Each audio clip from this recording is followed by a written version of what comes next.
Senhor, pra sempre proclamarei que o Senhor é bom. O Senhor reinará com majestade. O Senhor reina em justiça e em verdade. O Senhor reinará com majestade. O Senhor reina em justiça e em verdade. O Senhor é bom, o Senhor é bom, a misericórdia dura para sempre. O Senhor é bom, o Senhor é bom, tua misericórdia dura para sempre. O Senhor reinará com majestade. O Senhor reina em justiça e em verdade. O Senhor é bom, o Senhor é bom, tua misericórdia dura para sempre. O Senhor é bom, o Senhor é bom, tua misericórdia dura para sempre.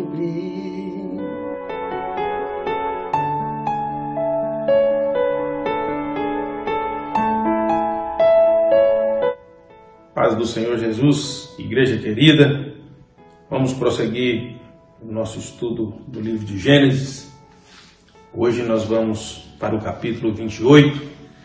A nossa leitura bíblica inicial se dará nos versos de 1 a 5. Nos diz assim a Bíblia, a palavra do Senhor. Isaque chamou a Jacó e o abençoou e ordenou-lhe e lhe disse: não tomes mulher de entre as filhas de Canaã. Levanta-te, vai a Padã-Arã, a casa de Betuel, pai de tua mãe, e tome de lá uma mulher das filhas de Labão, irmão da tua mãe. E Deus Todo-Poderoso te abençoe e te faça frutificar e te multiplique para que sejas uma multidão de povos. E te dê a bênção de Abraão a ti e a tua descendência contigo, para que em herança possuas as terras de tuas peregrinações que Deus deu a Abraão. Assim despediu Isaque a Jacó, o qual se foi a Padã-Arã, a Labão, filho de Betuel arameu, irmão de Rebeca, mãe de Jacó e de Esaú. Que Deus abençoe essa sua palavra. Nós terminamos o capítulo 27 e vimos que o capítulo 27 terminava da seguinte forma no verso 46. E disse Rebeca a Isaque: enfadada estou da minha vida por causa das filhas de Et.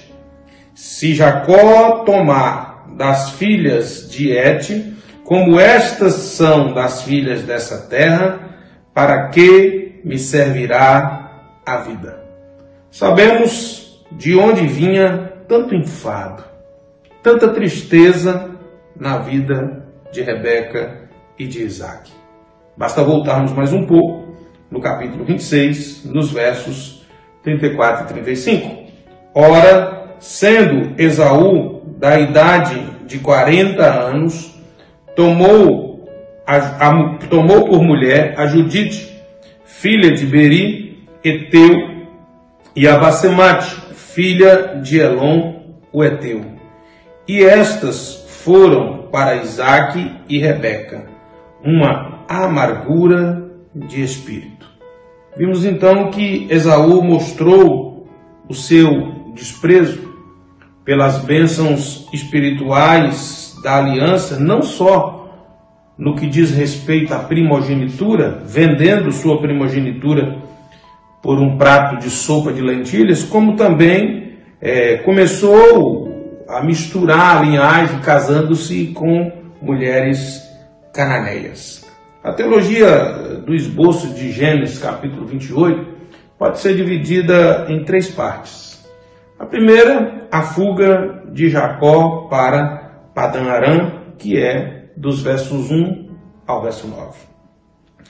Depois vem a questão da visão da escada, vamos falar um pouco sobre isso, vai dos versos de 10 a 17, e por fim, Jacó erguendo a coluna em Betel, os versos de 18 a 22. Mas esse capítulo 28, ele começa com uma informação animadora, tendo em vista o ocorrido naquele ajeito que se fez para que Jacó realmente fosse abençoado. O verso 1 do capítulo 28 nos informa que Isaque chamou a Jacó e abençoou e ordenou-lhe e disse: não tomes mulher de entre as filhas de Canaã. Mas essa decisão de Isaque, no capítulo 28, ela foi nos apresentada no capítulo 27, no verso 46, da seguinte forma: e disse Rebeca a Isaque. Ela disse que estava enfadada dessa vida, e ela disse: se Jacó tomar mulher das filhas de Et, e aí ela vai dizer: que alegria eu terei nessa vida.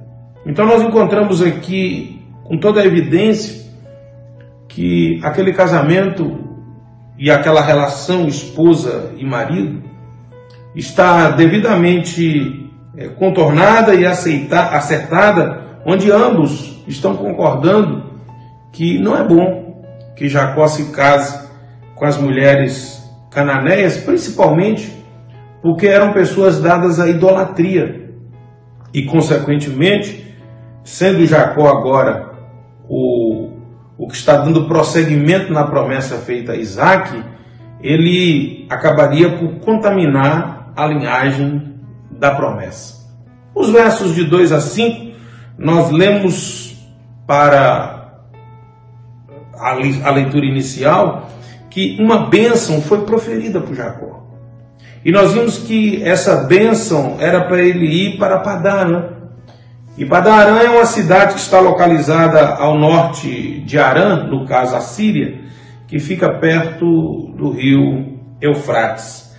Ele então, conforme o texto nos diz, foi enviado à casa de Betuel, que é pai de sua mãe, e recomendado a casar-se com as filhas de Labão, que é irmão da sua mãe e, consequentemente, seu tio.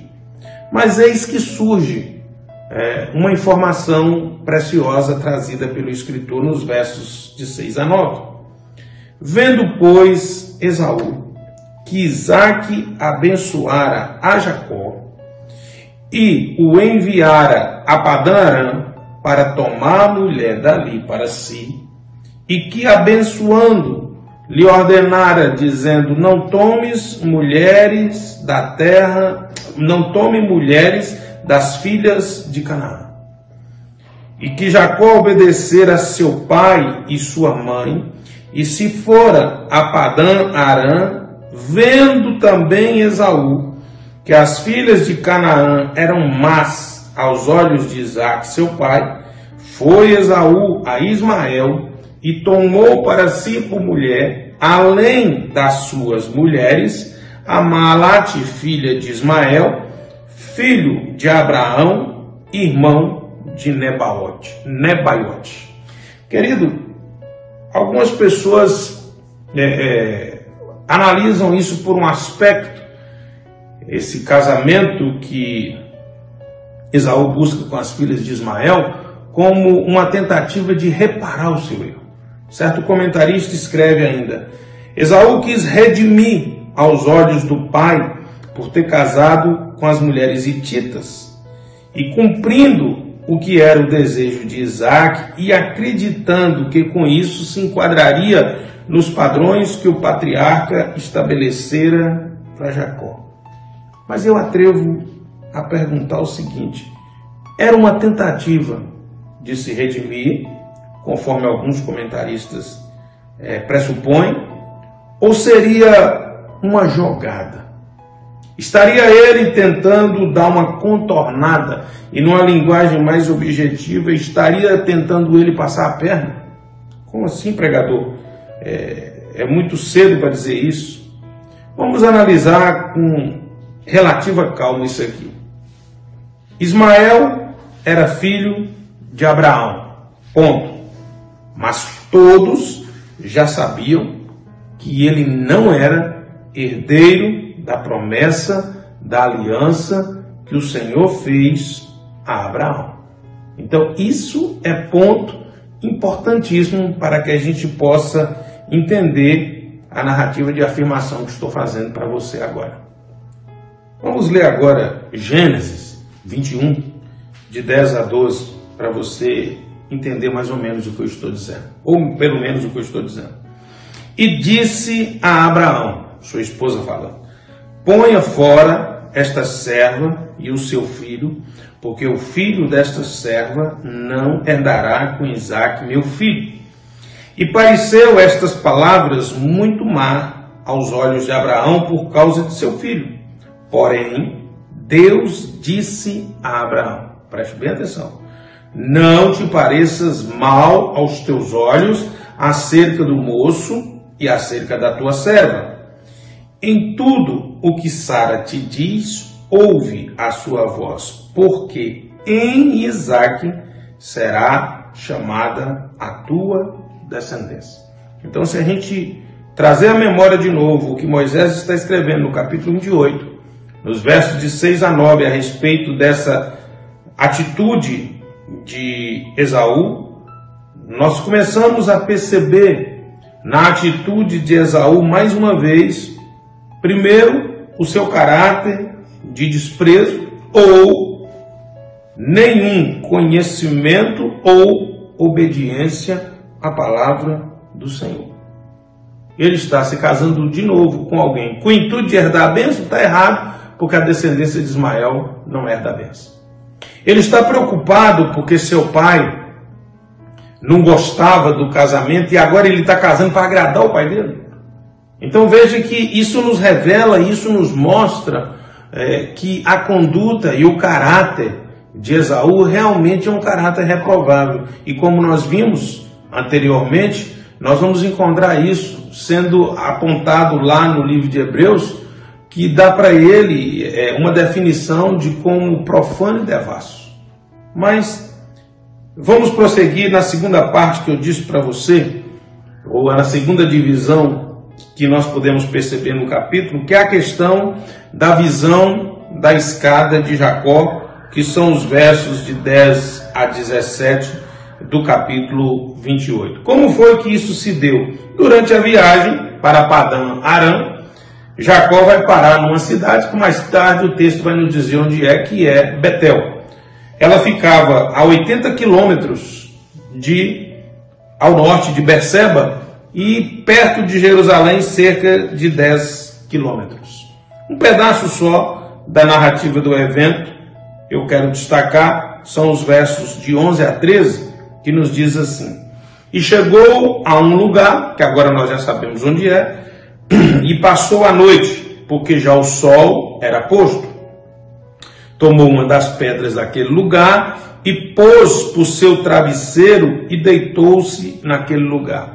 A tradução mais sincera e mais verdadeira nos dá a entender que essa pedra, na condição traduzida de travesseiro, era muito mais de proteção do que de travesseiro. Mas isso nos leva a entender melhor a visão da escada. Jacó tomou essa pedra, a tradução por travesseiro não dá uma ideia boa. Ele tomou essa pedra por proteção, por precaução talvez.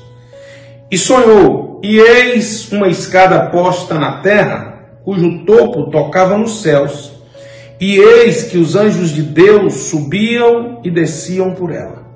E eis que o Senhor estava em cima dela, e disse: Eu sou o Senhor, Deus de Abraão teu pai, e o Deus de Isaque. Esta terra em que está deitado, darei a ti e à tua descendência.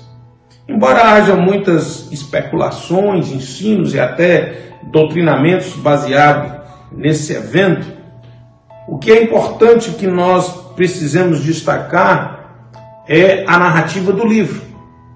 E se nós voltarmos lá no capítulo 11, no verso 4, nós encontramos um povo construindo uma cidade, no meio dessa cidade erigindo uma torre com o propósito de alcançar o céu. Está escrito assim lá, no verso 4 de Gênesis 11.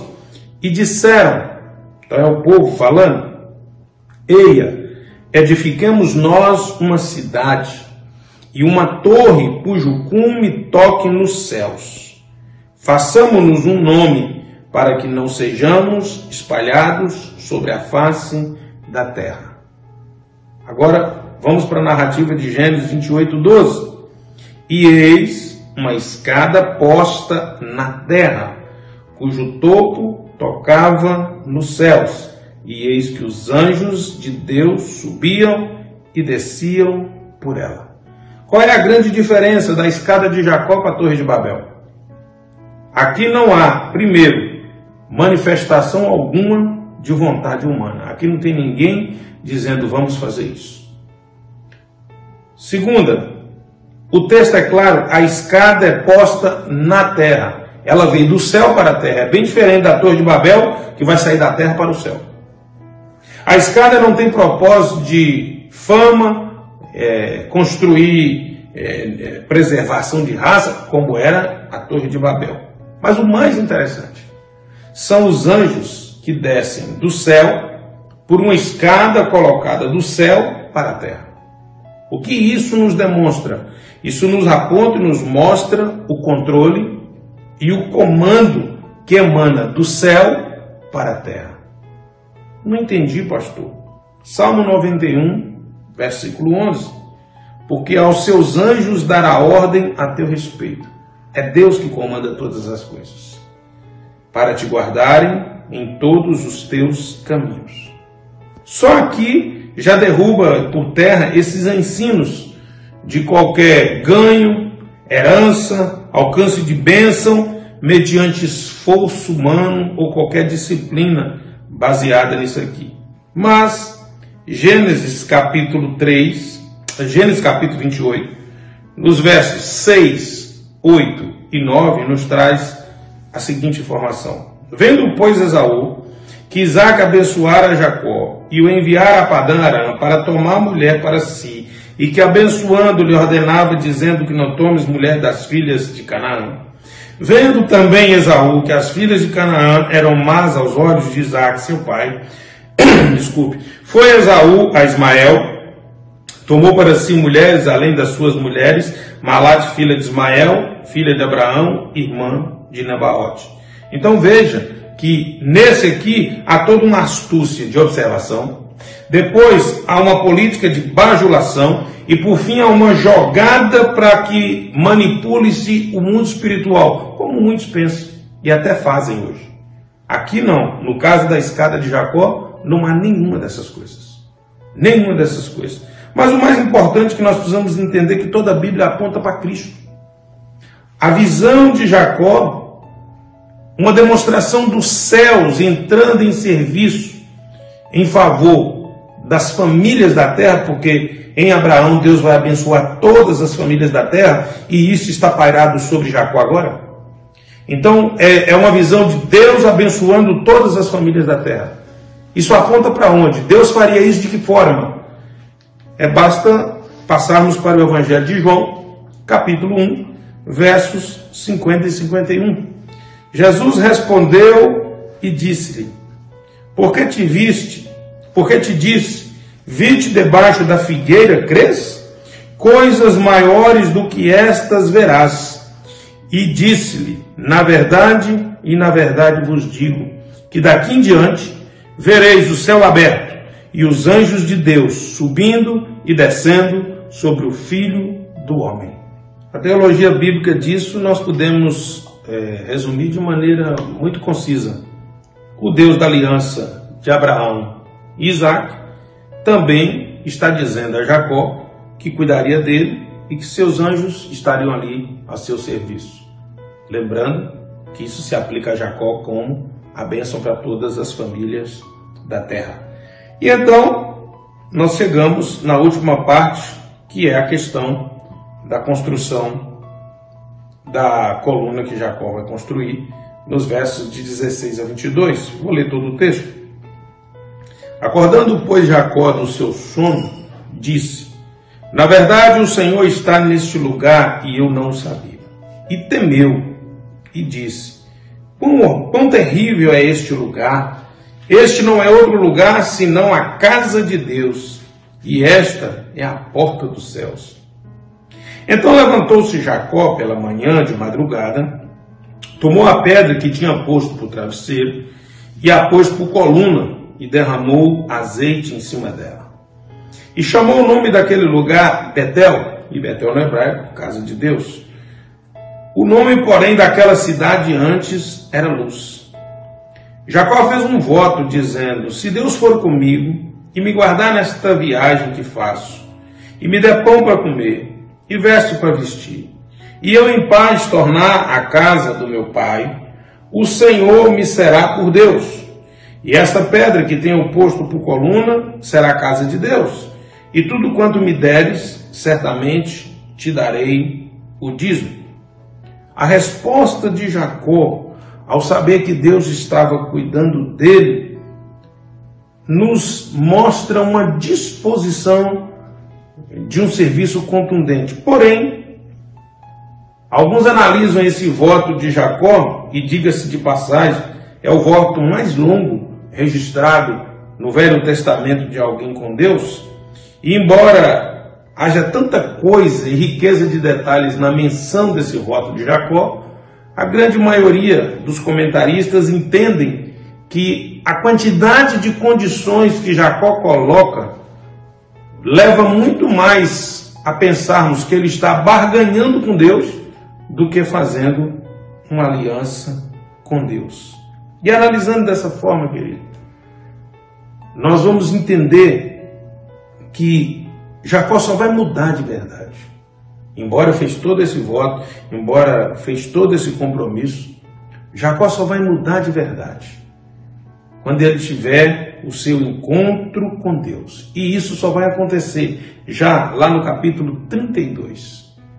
Naquele encontro de Jacó com o anjo no val de Jaboque. Ali ele vai ter um encontro que vai transformá-lo completamente, até mudar o seu nome.